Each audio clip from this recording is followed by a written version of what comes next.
l'ISJC, l'intimité avec le Seigneur Jésus-Christ, l'assurance absolue du salut de ton âme. Alléluia, alléluia. Bonjour, bonjour au monde entier. Bonjour à tous ceux qui nous regardent. En ce moment, bienvenue à l'ISJC, l'intimité avec le Seigneur Jésus-Christ.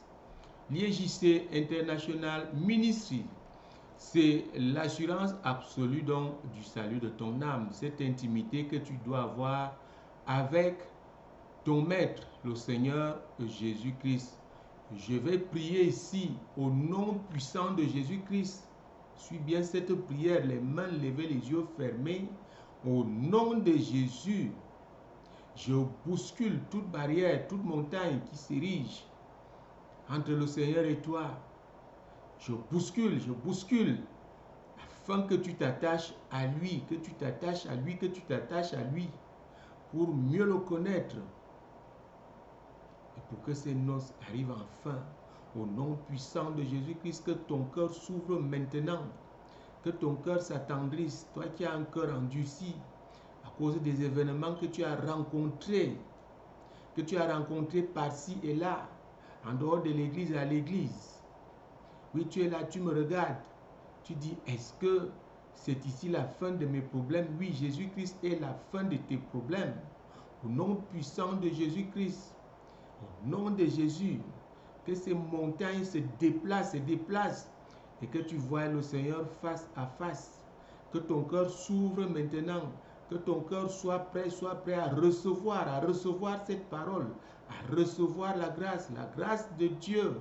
C'est une grâce que d'entendre ce que tu vas entendre. Au nom puissant de Jésus-Christ, c'est une grâce. Au nom de Jésus, je couvre le studio ici par le sang de Jésus. Et toi qui me regardes, sois protégé par le même sang. C'est en ce nom glorieux et précieux, le nom de Jésus-Christ, que nous avons prié. Amen. Alléluia. Alléluia. Ce n'est pas des choses qu'on prévoit. Le Saint-Esprit ordonne tout de suite, prie. Et tu as bel et bien reçu si tu as été obéissant. Eh bien, continue donc d'être obéissant, à regarder nos vidéos sur notre chaîne YouTube Pasteur Charles Mbida, YouTube channel, c'est-à-dire la chaîne YouTube Pasteur Charles Mbida. Et tu vas nous retrouver, tu t'abonnes, tu dois faire cette alliance avec le Seigneur Jésus-Christ. Regarde la foule des choses sur lesquelles que tu cliques sur Internet, sur YouTube, qui ne te donnent, qui ne nourrissent même pas ni ton âme ni ton esprit, mais au contraire qui t'empoisonnent. Et tu as combien d'abonnements sur des sites qui ne te servent à rien? Un site comme celui-ci, une chaîne comme celui-ci, tu hésites, tu réfléchis. Abonne-toi et reçois cette grâce. Et puis, partage, comme vous dites. Partage donc à toutes tes connaissances. Quelqu'un a besoin d'être sauvé quelque part. Un autre a besoin de s'attacher au Seigneur grâce à ses enseignements. L'intimité avec le Seigneur Jésus-Christ vient là pour reconnecter l'Église à son maître. Et ce sera le titre. Sais-tu qui est réellement ton maître? Eh bien, nous continuons un peu dans la suite. C'est une petite série que le Saint-Esprit m'avait mis à cœur de lancer en disant Jésus-Christ est tout pour nous.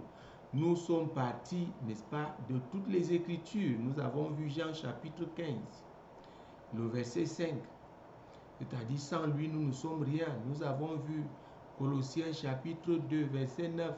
Jésus-Christ est donc là, c'est-à-dire que la plénitude de toute la divinité. Il est au centre de toutes choses parce que c'est lui qui est mort pour nous, Jésus-Christ. Nous avons vu Jean chapitre, n'est-ce pas, Jean chapitre 3. Et donc, nous allons revenir dessus tout à l'heure. Le verset 34, le verset 35. Et puis je vous avais envoyé aller réfléchir sur, n'est-ce pas, 1 Corinthiens chapitre 3 et le verset 23 Et puis 1 Corinthiens maintenant, chapitre 6, le verset 17. Eh bien, sais-tu vraiment qui est ton maître? C'est ça que je ne fais que te dire. Depuis Jésus-Christ est celui pour qui tu as cru.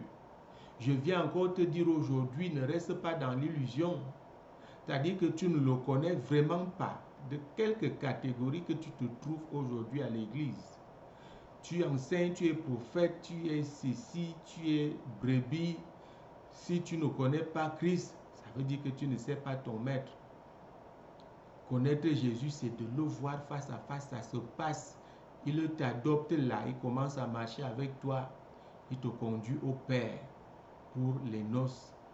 Et puis le Père t'adopte d'abord, il te réadopte parce que tu avais été rejeté à cause du péché d'Adam et Ève. Tu avais été rejeté, le Père doit te réadopter et c'est le Seigneur Jésus qui t'amène. Je peux parler de ça 10 000 fois, il faut que ça colle dans ton subconscient et que tu commences à chercher réellement Jésus-Christ. C'est pour lui que tu vas à l'église, ce n'est pas pour autre chose. Donc, voilà ça, voilà l'intimité avec le Seigneur Jésus-Christ. L'ISJC International Ministry vient donc ici pour te rappeler encore l'importance de ce personnage de la Trinité divine qui est le Seigneur Jésus-Christ. Donc aujourd'hui là, nous allons invoquer une écriture, Jean chapitre 17 et le verset 6. Je veux te dire aujourd'hui, après t'avoir montré qui est réellement Jésus, je vais te dire aujourd'hui que tu appartiens à Jésus-Christ. L'Église est l'épouse de Jésus-Christ virtuellement, parce qu'il faut qu'il y ait d'abord les noces.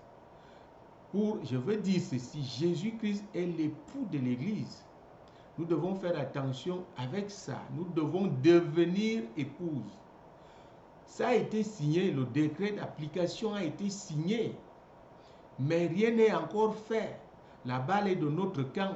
La balle est du camp de l'Église pour que l'Église devienne enfin épouse. Jésus-Christ a tout laissé. Il a laissé la parole. Il a laissé sa parole. Nous ne faisons rien pour devenir épouse. Donc aujourd'hui, je vais te rappeler que tu appartiens à Jésus-Christ. Tu as donné ta vie au Seigneur, tu es assis à l'église aujourd'hui, tu appartiens au Seigneur Jésus-Christ. Il ne faut pas vous perdre dans les conjectures des choses vagues, parce que beaucoup prêchent aujourd'hui, ils disent Dieu, Dieu, Dieu. Ceux qui prêchent et qui ne parlent que de Dieu n'ont pas Jésus-Christ. Vous comprenez? Ou bien qu'ils disent seulement Christ, Christ. Ils évitent de dire Jésus-Christ. Ils n'ont pas Jésus-Christ. Faites très attention.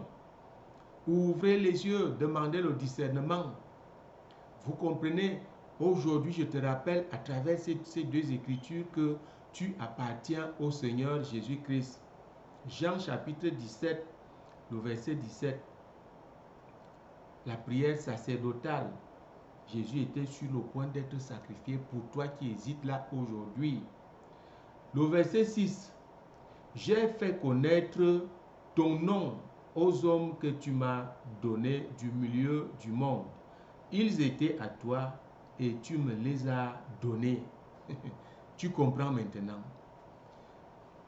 Toute l'humanité était entre les mains de Dieu. Dieu pas qu'il pouvait, comme s'il était incapable, Dieu gérait ça comme ça. Les enfants d'Israël qu'il avait adoptés et ensuite le monde entier. Vous comprenez? Et quand toutes les alliances ont échoué, il a donc dit à Jésus-Christ, tu prends la relève. C'est Jésus qui s'est levé. Tu prends donc la relève et voici ces gens. Voilà ça que Jésus dit. L'Église appartient à Jésus. Encore là maintenant en tant que fiancé, l'ISJC vient t'amener pour être épouse. Deuxième écriture ici, 1 Corinthiens chapitre 3 et le verset 23 nous dit quoi? Je vais paraphraser pour aller vite. 1 Corinthiens chapitre 3, le verset 23 nous dit ceci. Tout est à vous et vous êtes à Christ et Christ est à Dieu. Vous voyez ça? Tout est à vous. L'Esprit voulait dire ici, les Écritures sont là, c'est à vous les Écritures, c'est à vous la grâce de Dieu, c'est à vous. Eh bien, prenez acte, ne dormez pas, ne restez pas sans rien faire, tout est à vous. Il dit prenez, prenez, voilà ça, prenez. Jésus-Christ a pu dire venez acheter de l'eau, même si vous n'avez pas de l'argent, prenez de l'eau gratuitement. Vous comprenez? C'est à nous de bouger, c'est à nous de bouger. Eh bien, voilà, nous sommes là pour ça, pour aider l'Église, pour que l'Église soit véritablement sauvée. Voilà encore une preuve. Tout est à vous, vous êtes à Christ et Christ est à Dieu. Vous comprenez? Alors, on peut se poser la question, pour que tout ceci soit possible, pour que vraiment je sois à Jésus, qu'est-ce qu'il faut faire? Oui, l'ignorance est bel et bien là parce qu'il n'y a pas d'enseignement. Il faut donc être un chrétien spirituel parce que l'Église est encore trop charnelle, trop charnelle. On fait des choses de notre propre gré, non pas la volonté de Dieu. Moi-même, je me suis retrouvé dedans plusieurs fois. Vous comprenez? Nous devons nous attacher au Seigneur Jésus-Christ pour mener une vie spirituelle. 1 Corinthiens chapitre 6 verset 17. Nous n'allons pas être long. Nous allons lire 1 Corinthiens chapitre 6 et le verset 17 qui dit: mais celui qui s'attache au Seigneur est avec lui un seul esprit. Mais celui qui s'attache au Seigneur est avec lui un seul esprit. Pendant que je prêchais sur ce sujet sur WhatsApp, le Saint-Esprit m'a dit tout de suite, pour l'instant, il ne peut pas avoir l'unité du corps de Christ parce que tous n'ont pas un seul esprit. Vous comprenez? Voilà ça le problème. Le corps de Christ est divisé. C'est ça qu'on appelle l'esprit ici. Le corps de Christ est divisé. Il ne peut donc pas avoir l'unité du corps de Christ parce que quoi? Il y a des degrés et des degrés d'attachement au Seigneur ou de connaissance au Seigneur et même à Dieu. Voilà pourquoi tant il faut qu'il y ait d'abord ce renivellement, qu'on soit tous à peu près au même niveau. C'est l'intimité avec le Seigneur Jésus-Christ qui met tout le monde au pas.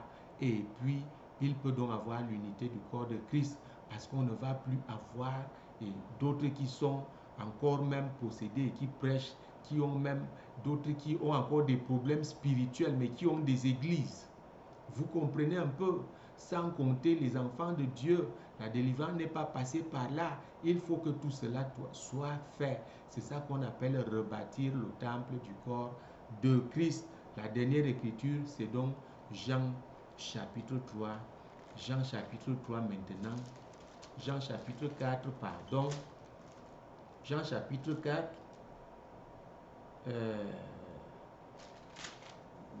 C'est bel et bien.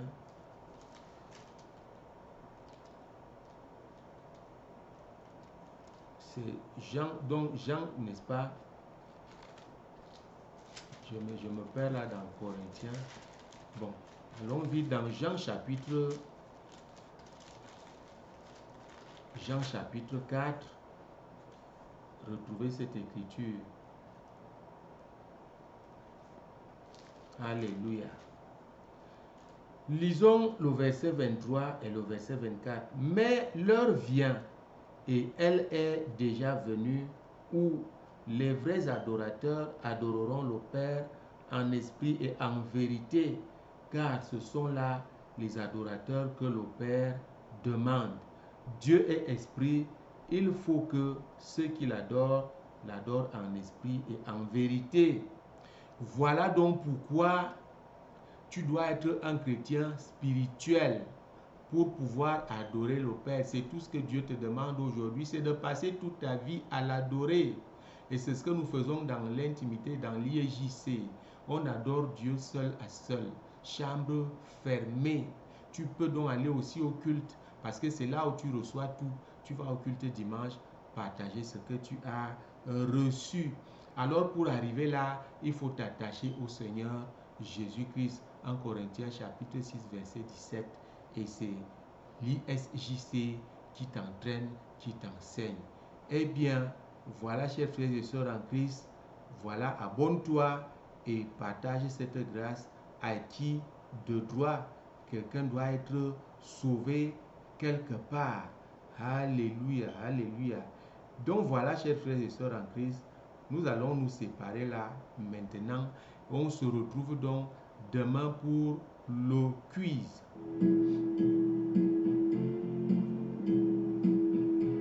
Jésus-Christ est vivant, Dieu n'a pas de fin et les miracles continuent.